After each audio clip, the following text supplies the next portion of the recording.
Friends, if you had individuals who lied to you repeatedly, individuals whose actions resulted in you and your family losing the health care coverage that you had invested in, that you had chosen, that was part of your employ, what would you think about these individuals? You'd think they're pretty damn rotten, wouldn't you? Let's get down to bed. Let's put politics aside. What would you do if these individuals forced you to lose your health care and deceived you?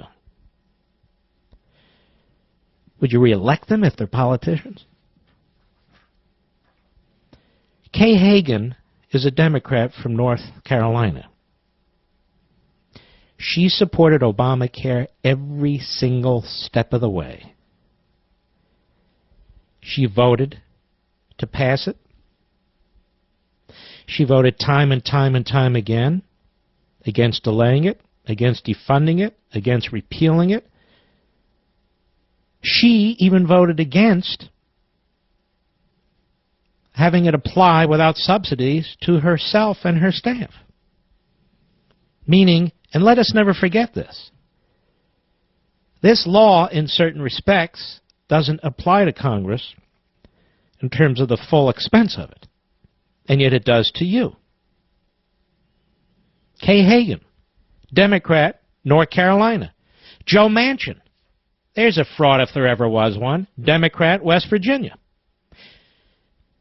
Manchin didn't lift a finger leading up to October 1 to try and reform, quote-unquote, this law. And by the way, please don't get confused. I don't think this law can be reformed.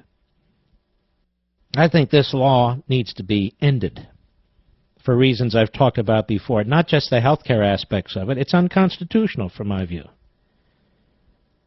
It's destructive.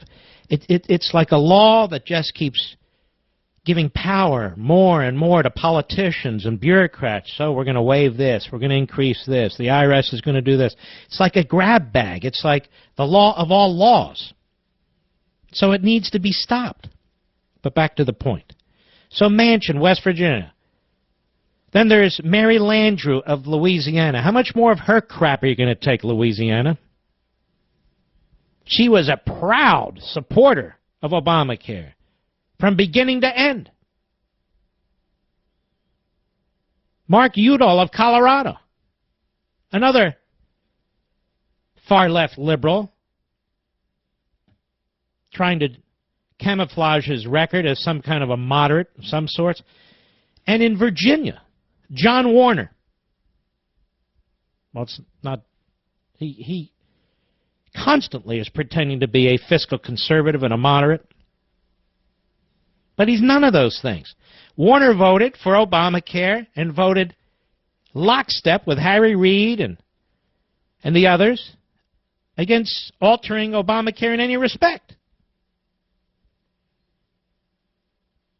Now, they're busy proposing some of the things that were argued for in September in the lead-up to the implementation of this law.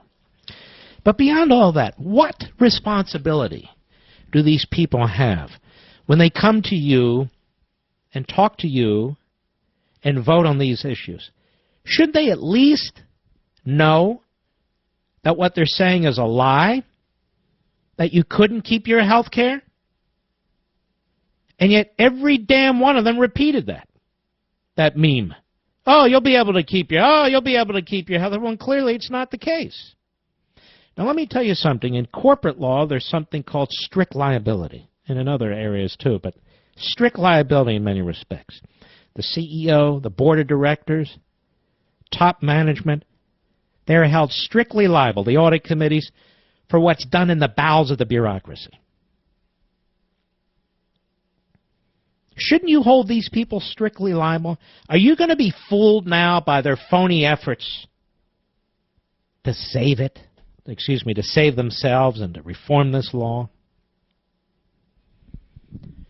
It's so bad, California is now reporting that 1 million citizens of California have lost their health care coverage.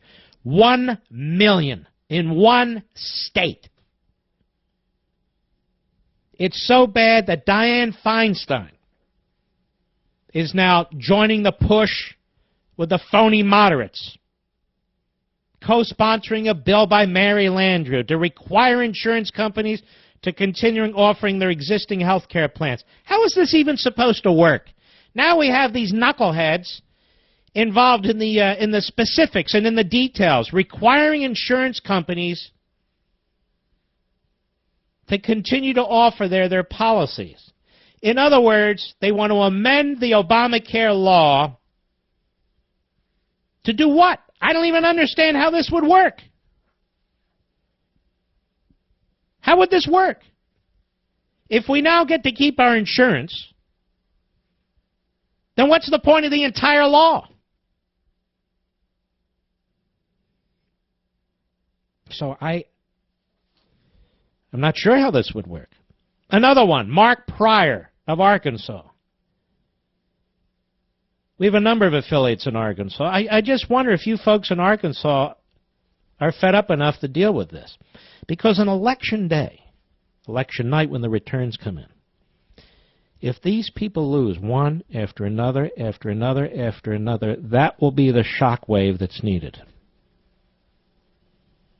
That will be the shock wave. And it needs to be done. Harry Reid. I don't think Harry Reid could win re-election now in Nevada. I don't know if he's going to run or not again when the time comes. I don't think he could win. But with this law cuts through politics. It cuts through parties. It cuts through ideology. And I would add one other point.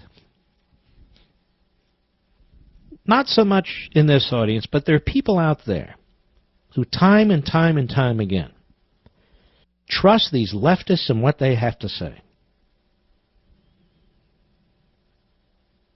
Are they going to keep trusting the leftists and what they have to say? The answer is yes.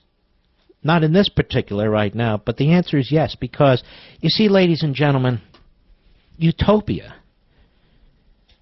is a very attractive argument. It's irrational, but it's a very attractive argument. People are trying to explain what's going on in this country today. Obama and the Democrats and so forth and so on. How did we get here? Why do they react this way? What's going on? You know, I don't know if it's available free on the internet or what. I've got to talk to my publisher about this tomorrow. Chapter 1 of Ameritopia explains it. It's why I wrote the book. Chapter 1 of Ameritopia is called The Tyranny of Utopia. And that's exactly what it is. Let me just hit this quickly, because I think it'll sum it up.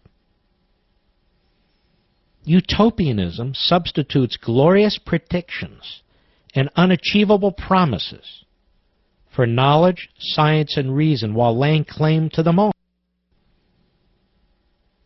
Yet there's nothing new in deception disguised as hope, and nothing original in abstraction framed as progress.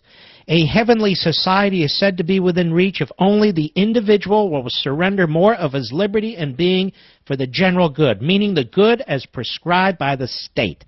Does that not sum it up? Through persuasion, deceit, and coercion, the individual must be stripped of his identity and subordinated to the state. Is that not exactly what's happening? He must abandon his own ambitions for the ambitions of the state. He must become reliant on and fearful of the state.